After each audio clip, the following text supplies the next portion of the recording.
জাকাতুল ফিতরা দিতে হবে খাবার হিসেবে, সেটাই হাদিসে বলা হয়েছে। টাকা অথবা অন্য কোনো মাধ্যমে দিলে হবে না। সাধারণ সদকা হিসেবে সেগুলো দিতে পারেন, তবে জাকাতুল ফিতরা দিতে হবে খাবার হিসেবে।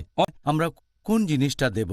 আর এই প্রশ্নের দ্বিতীয় অংশটা হলো, এখানে কি টাকা দেওয়ার অনুমতি আছে? আপনি যদি বলেন জাকাতুল ফিতরা দেওয়ার ব্যাপারে, এটা দিতে হবে কোনো খাবার হিসেবে, হতে পারে সেটা খেজুর, হতে পারে বার্লি, হতে পারে গম, হতে পারে চাউল, হতে পারে কিশমিশ অথবা জব, এমন কিছু যেটা প্রধান খাদ্য। সেই দেশ অথবা সেই শহরে যেটা প্রধান খাবার, গম হলে গম, চাউল হলে চাউল দেবেন, যদি খেজুর হয় খেজুর দেবেন।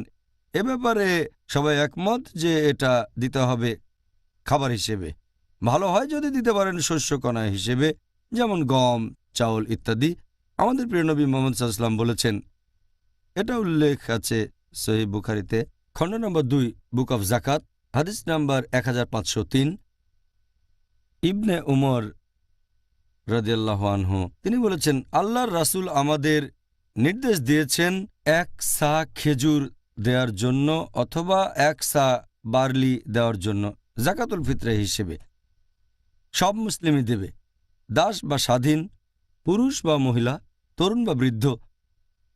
আর এটা দিতে হবে ঈদুল ফিতরের নামাজের আগে। আরও একটা হাদিস আছে সহিহ বুখারীতে, খণ্ড নম্বর 2, বুক অফ জাকাত, হাদিস নম্বর 1510। বর্ণনাকারী আবু সাঈদ আল খুদরি, যে মুহাম্মদ সাল্লাল্লাহু আলাইহি সাল্লামের সময়ে আমরা 1 সা খাবার দান করতাম জাকাতুল ফিতরা হিসেবে। আমাদের খাবারগুলো তখন হতো বার্লি, তারপর থাকতো কিশমিশ, সাথে পনির আর খেজুর। এসব খাবারের নাম হাদিসে বলা হয়েছে। এছাড়াও আর একটা সহিহ হাদিস আছে, ইবনে খুজাইমা, হাদিস নাম্বার 2417। ইবনে আব্বাস রাদিয়াল্লাহু আনহু বলেছেন যে রমজান মাসের সদকা মানে জাকাতুল ফিতরা হচ্ছে 1 সা। যদি কেউ গম দিয়ে থাকে সেটা গ্রহণ করা হবে, কেউ খেজুর দিলে সেটা গ্রহণ করা হবে, কেউ কিশমিশ দিলেও গ্রহণ করা হবে। এইসব খাবারের কথা হাদিসে বলা হয়েছে। তবে এক কথায় আমরা বুঝতে পারছি এটা হবে খাবার। ভালো হয় যদি শস্যকণা হিসেবে দেন। আর এই প্রশ্নটার ব্যাপারে যদি বলতে হয় যে এখানে টাকা দেয়া যেতে পারে কি না, এ ব্যাপারে সবাই একমত যে এটা হবে খাবার। অন্য কিছু দিতে পারবেন না, টাকা দিতে পারবেন না, গরিব মানুষকে জামা কাপড় দিতে পারবেন না, অথবা কোনো ফার্নিচার। এমনিতে দান করতে চাইলে আপনি এগুলো দিতে পারেন, তবে যদি জাকাতুল ফিতরা হিসেবে দিতে চান তাহলে খাবার হিসেবেই সেটা দিতে হবে। আর স্পষ্ট করে হাদিসে বলা হয়েছে, এই হাদিসটা আমি আগেও বলেছি, যে দিতে হবে ঈদুল ফিতরের নামাজের আগে। এর কারণ হচ্ছে যাতে গরিব মানুষেরা সেদিন খাবার খেতে পারে। টাকা দিলেও হয়তো অন্যভাবে খরচ হয়ে যাবে, তাই এটা দিতে হবে খাবার হিসেবে, যাতে করে এই বিশেষ দিনে তার পেট ভর্তি থাকে, খাবার নিয়ে কোনো চিন্তা করতে না হয়। তাই সবাই একমত যে জাকাতুল ফিতরা দিতে হবে খাবার হিসেবে।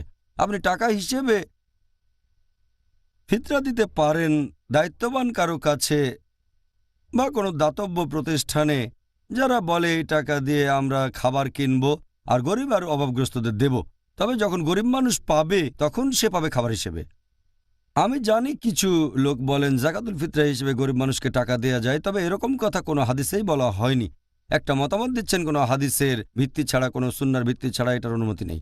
আর একটা হাদিস আছে সহিহ বুখারীতে, খণ্ড নম্বর 3, হাদিস নাম্বার 2697।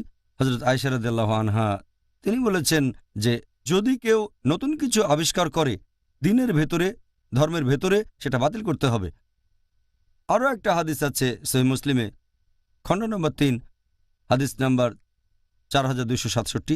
প্রিয় নবী মুহাম্মদ সাল্লাল্লাহু আলাইহি ওয়াসাল্লাম বলেছেন, যদি কেউ ইসলাম ধর্মে নতুন কিছু নিয়ে আসে সেটা বাতিল করতে হবে, তাহলে ধর্মে নতুন কিছু চালু করার কোনো অনুমতি নেই। জাকাতুল ফিতরা দিতে হবে খাবার হিসেবে, সেটাই হাদিসে বলা হয়েছে। টাকা অথবা অন্য কোনো মাধ্যমে দিলে হবে না। সাধারণ সদকা হিসেবে সেগুলো দিতে পারেন, তবে জাকাতুল ফিতরা দিতে হবে খাবার হিসেবে। অনেকে যুক্তি দেখায় যে আমাদের নবীর আমলে টাকা পয়সার খুব একটা প্রচলন ছিল না, তাই জাকাতুল ফিতরা হিসেবে টাকা পয়সা দেয়া হয়নি, তবে এখন দিতে পারি।